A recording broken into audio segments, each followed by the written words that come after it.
क्योंकि वक्त बहुत कम है।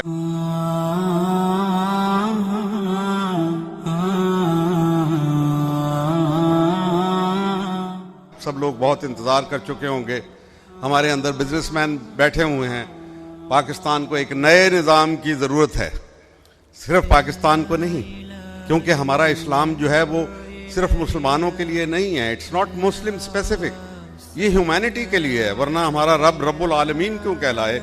और हमारे नबी करीम को अल्लाह ने खुद लक़ब दिया कि नबी तुम रहमतुल आलमीन हो। तो ये सभी के लिए हमारा जो एक मिशन है, और इसके ऊपर जो फाउंडिंग फादर्स है पाकिस्तान के, उन्होंने ये बात कह दी थी। कायदे आज़म ने अपनी जो आखिरी तकरीर 1 जुलाई 1948 में की, उसमें ये बात वाजे कर दी कि पाकिस्तानी कौम को एक मिशन दिया गया है कि आपने इंसानियत को एक नया निज़ाम अता करना है। और हमारे आइन के अंदर, हमारी करारदाद मकासद के अंदर ये सारी चीज़ मौजूद है। अभी मैं तकी उस्मानी साहब से बात कर रहा था, वो जस्टिस भी रह चुके हैं सुप्रीम कोर्ट के। आपने पता नहीं किसी ने उनका जस्टिस से बात नहीं, खिताब नहीं, मुखातिब नहीं किया। लेकिन आज हमें ज़रूरत यह है, जिसको मैं नर्म इनकलाब कहता हूँ, कि आप अपने आइन के ऊपर अमल करवाएं। आइन में सब आपको नज़र आता है, लेकिन हमारा हाकिम आला अल्लाह है। और अगर आप अल्लाह की हाकिमियत को कबूल कर लेंगे, जो आइनी तौर पे आपका फ़र्ज़ है कि आपको कबूल करनी चाहिए, तो फिर अल्लाह का आइन, अल्लाह का कानून वो कुरान के अंदर आ चुका। और नबी करीम सल्लल्लाहु अलैहि वसल्लम ने जिस दिन कहा कि आज के दिन ऐ लोगों तुम्हारा दीन तुम पे मुकम्मल हुआ, वो बात वहाँ ख़त्म हो गई। अभी लेकिन रियासत मदीना के बाद दूसरी रियासत जो बनी वो पाकिस्तान है। इसका फ़र्ज़ है इंसानियत को एक नया निज़ाम दे दे। पाकिस्तान का आइन वाहिद आइन है दुनिया के अंदर जो कहता है कि इंसानियत की फलाह बहबूद, उसके अमन और उसकी खुशहाली के लिए, उसकी खुशी के लिए आपने काम करना है। कितनी बड़ी बात है। किसी दुनिया का आइन ये नहीं कहता। अमेरिकन की खुशी के लिए करते हैं, बरतानवी के लिए करते हैं, इंडियंस अपने उनकी खुशी के लिए, लेकिन हम इंसानियत के लिए करते हैं। लिहाजा ये वो चीज़ है जिसके बारे में अगर आज करके दिखा दें तो फिर अल्लाह ताला हम पे मेहरबान भी हो जाएगा। और फिर अल्लामा इकबाल ने इसके लिए कहा था कि हफ्त किश्वर जिससे हूँ तस्खीर बे तेगो तफंग, तू अगर समझे तो तेरे पास वो सामान भी है। यानी मिसाल पेश कर दे, लेकिन कौन मिसाल पेश करेगा? क़यादत के इस फुकदान में, इस जहाँ पे इतनी मायूसी और नाउमीदी की फ़िज़ा हो कि गालिब का वो मुझे याद आ गया शेर कि संभलने दे अरे ए नाउमीदी, क्या क़यामत है कि दामाने ख़याले यार छूटा जाए है मुझसे। यानी इंतहा है नाउमीदी के। लेकिन मुसलमान के लिए नाउमीदी गुनाह है। हमारी उम्मीद कायम है। अल्लाह ताला हम पे मेहरबान है। तारीख़ ने एक नई करवट ले ली है।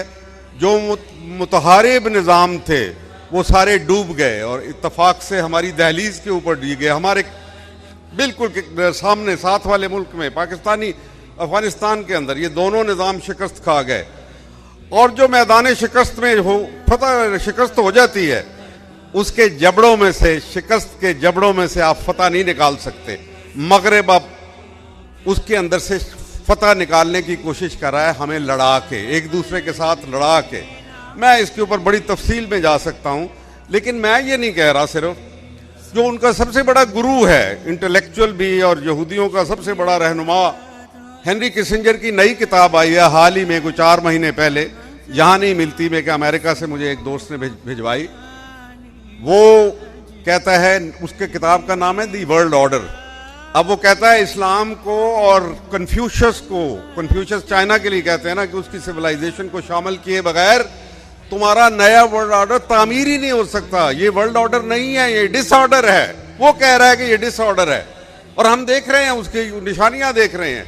लिहाजा पाकिस्तान का वक्त आ गया। अभी किसी को नाउमीद नहीं होना चाहिए, बिल्कुल मायूस ना हो। अगर हम इस वक्त शिकार हो रहे हैं, हर तरफ से तीरो तफंग हमारे पे चलाए जा रहे हैं, तो इसका यह मतलब है कि हम कामयाब हो रहे हैं, क्योंकि हमारा वक्त आ गया है।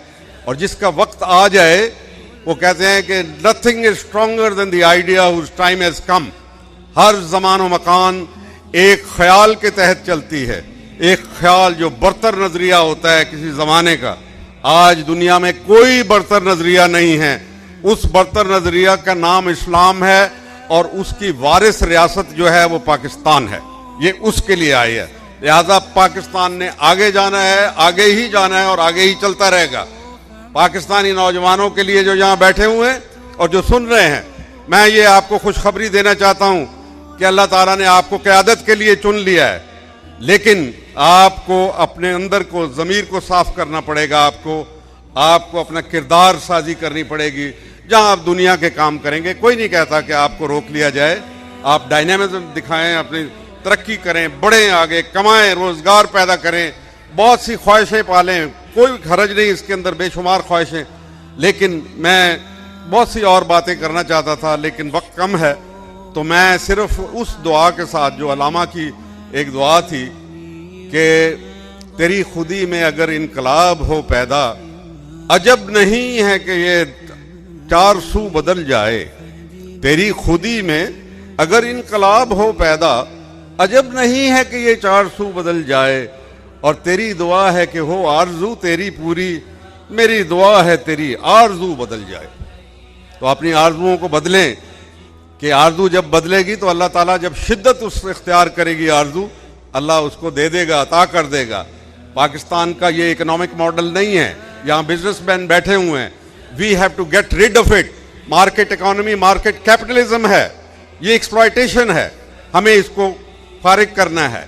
हमारे पास इतना खूबसूरत माशी निज़ाम है, लेकिन हम उसको छोड़ के और पता नहीं किस किस मॉडल के पीछे हम भाग रहे हैं, जो खुद अपने घरों में शिकस्त खा गए हैं। मगरबी जमहूरियत से हम तंग आ गए, आजिज आ गए। और जहाँ तक कर्जों का ताल्लुक है, जो हमें बोझ डला हुआ है, इनको कहो जाओ, ये कर्जे ना हमारे पे खर्च किए गए, ना हमसे पूछ के लिए गए, और ना हमारे पे सख्त है, भाग जाओ यहाँ से। इनको ज़रूरत है पाकिस्तान की। यकीन करो कि ये कभी भी आपसे कर्जे लेने के लिए, क्योंकि आप न्यूक्लियर हैसियत के मालिक हैं, और अगर आप कहेंगे ये आज दुनिया को ज़रूरत है, मिडल ईस्ट को ज़रूरत है आपके उन्होंने तस्लीम कर लिया, आपकी क़यादत को तस्लीम कर लिया अमलन, तो आप जनाब फिक्र ना करें। अगर वो कहेंगे तो हमारे पास ऐसी चीज़ें भी जो हैं, उनको कहो फिर हम वो फ़रोख्त करके तुम्हारे कर्जे उतार देंगे, या फिर वो बैंकों में जो लुटा हुआ पैसा पड़ा हुआ है तुम्हारे बैंकों के अंदर, खुद इसहाक डार ने कहा कि $200 बिलियन पड़ा हुआ है पाकिस्तानियों का, तो वो रख लो, उसको जब्त कर लो और हमारी जान छोड़ दो, हमने तुम्हारा कोई कर्जा अदा नहीं करना। बहुत शुक्रिया। अस्सलाम वालेकुम।